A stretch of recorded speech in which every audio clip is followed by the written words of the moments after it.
இவ்வளோ நாட்டில் அப்புறம் தேர் also they're still in the current doing so well. அது நம்ம கண்டிப்பா we have to mention at this point நினைக்கிறேன். அதான் ஊட்டியில் குறிஞ்சி பூ வந்து 12 வருஷத்துக்கு ஒரு வாட்டி போகும்.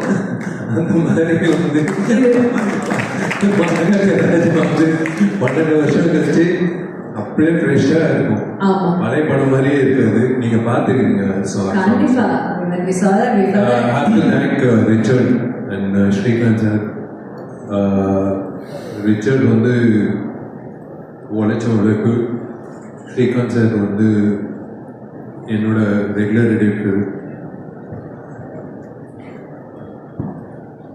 வெங்கட் கோ டைரக்டர், எல்லாரும் வந்து they made me feel comfortable. ஒரு வெற்றி படம் வரப்போகுது அப்படின்றது வந்ததுக்கு அப்புறம்